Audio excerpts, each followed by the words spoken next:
मुंबई से सटे वसई में सुबह का समय था। लगभग 8:30 था और वसई एक इंडस्ट्रियल एरिया है। इंडस्ट्री में काफी ज्यादा इंडस्ट्री है, यानी विरार और नालासोपारा से ज्यादा इंडस्ट्री मुंबई से सटे वसई में है। तो वहां पर ज्यादातर लोग लगभग सुबह 7 बजे से 9:30 की रेंज में लोग सड़कों पर तांता लगा रहता है लोगों का, इंडस्ट्री यानी कंपनी में जाते हुए।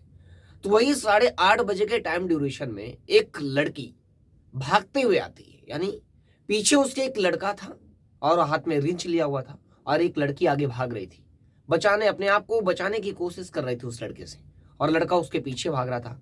लेकिन अचानक लड़की गिर जाती है और गिरने के बाद वो लड़का हाथ में रिंच लिया होता है, एक के बाद एक वार करके लगभग 12 से 16 वार करता है उसके चेहरे पर, उसके सर पर, और उसकी मौके पर दम तोड़ देती है लड़की, यानी लड़की की जान चली जाती है।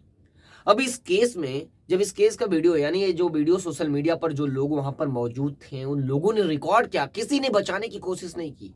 शायद लोगों ने जो बताया कि एक दो महिलाओं ने बचाने या उसे रोकने की कोशिश की, लेकिन उसके ऊपर भी हमला करने की उसने कोशिश किया। तो बाकी लोग जो वहां पर मौजूद थे उन्होंने सिर्फ वीडियो बनाने का काम किया। उन लोगों ने भीड़ को इकट्ठा करके उसे रोकने की कोशिश या उसे बचाने की कोशिश नहीं किया। लेकिन ये तो बात की बात है कि आजकल लोग बचाने की जगह लोगों वीडियो बनाने में ज्यादा ध्यान दे रहे हैं। अब बात यह है यहाँ पर कि उस लड़की ने क्या किया था और इन दोनों की कहानी क्या थी, और उस लड़के ने क्या किया, वो लड़का कहाँ का था, वो लड़की कौन थी, इन दोनों की पूरी कहानी क्या है, और इस केस में और इस वीडियो इस एपिसोड में हम जानने वाले हैं। नमस्कार दोस्तों, मेरा नाम है ब्रिजेश यादव, फिर हाजिर हूँ क्राइम स्टोरी की एक नई कहानी को लेकर। क्राइम स्टोरीज कई दिनों से नहीं आ रहे थे क्योंकि कई खबर्स थी और कई इंपॉर्टेंट काम थे। आज की कहानी जो है मुंबई से सटे पालघर जिले की वसई की है। वसई एक इंडस्ट्रियल एरिया है। यहाँ पर सुबह के समय लोगों की भारी भीड़ लगी होती है, यानी लोग कंपनी जाने के लिए कतार में चलते रहते हैं, तो लोगों की काफी भीड़ और लोगों की मौजूदगी रहती है सड़कों पर, यानी सड़कों पर चहल पहल तेज रहती है सुबह के समय। तो उसी समय एक लड़की का मर्डर कर दिया जाता है।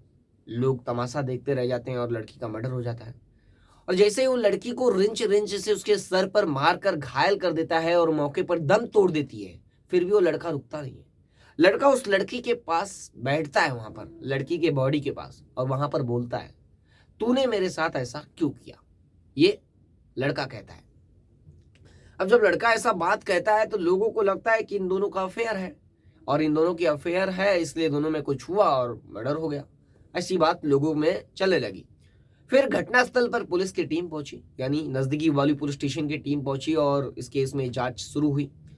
पुलिस ने पहले तो क्राइम सीन, जो क्राइम स्पॉट है, वहां की तस्वीरें ले ली, आसपास लोगों से पूछताछ की क्या हुआ था, और फिर पुलिस ने पहले तो उसे हिरासत में लिया।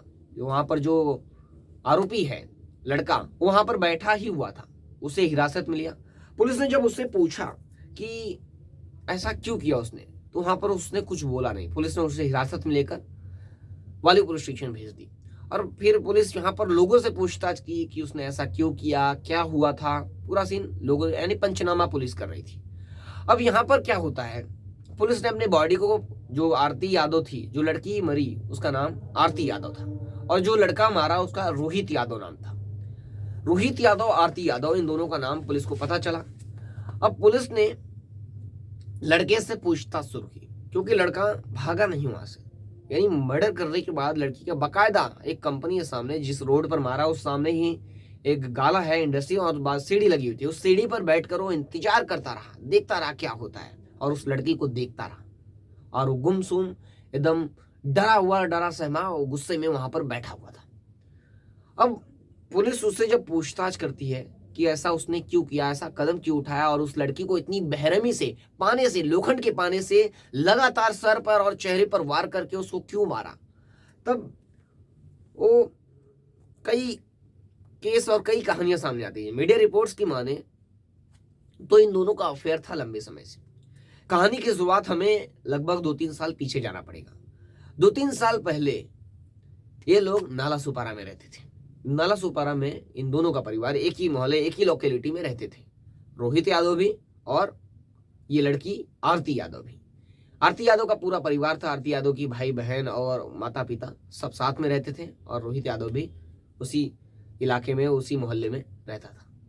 अब धीरे धीरे दोनों के बीच अफेयर हो जाता है, और अफेयर धीरे धीरे जो अफेयर है इन दोनों के बीच बातचीत ये सब कुछ शुरू हो जाता है।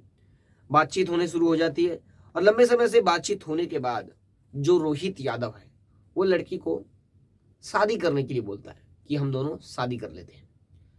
अब लड़की सोचती है कि अपने माँ बाप को ये बात कैसे बताए, तो कई बार लड़का शादी के लिए बोलता है, तब लड़की कई बार परिवार को बताने की कोशिश करती है, लेकिन फिर पीछे हट जाती है, बताती नहीं है परिवार को। फिर धीरे धीरे समय बीतता है, और जो अफेयर था दोनों का वो जारी रहता है। और जो लड़की का परिवार है वो जो जिस मोहल्ले में रहते थे नाला सुपारा में, वो चेंज कर देते हैं। चेंज करने के बाद वो आ जाते हैं चिंचपाड़ा में रहते हैं, और वहीं पे वो लड़की को आसपास में जो रोहित यादव है वो एक इंडस्ट्री में लड़की को काम दिला देता है।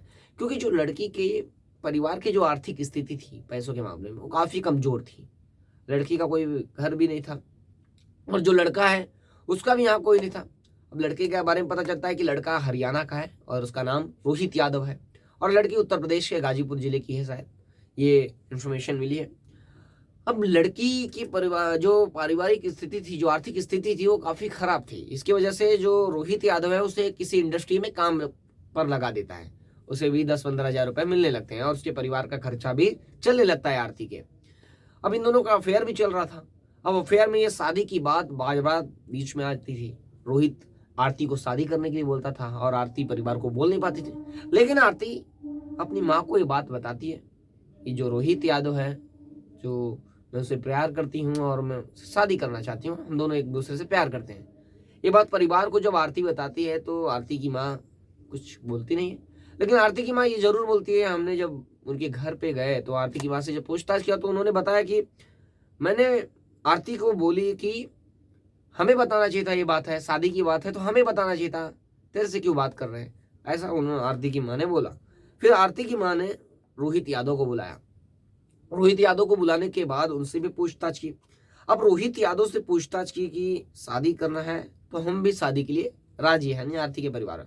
लेकिन आरती के परिवार वालों ने शादी से पहले रोहित यादव के बारे में जानने की कोशिश की कि रोहित यादव के पास यहाँ पर क्या है, कहाँ पे रहता है, उसके पास कहाँ पे क्या कुछ है, यानी क्या प्रॉपर्टी है, क्या पैसे हैं, क्या कमाता है, क्या करता है, सब चीजें जानने की कोशिश की।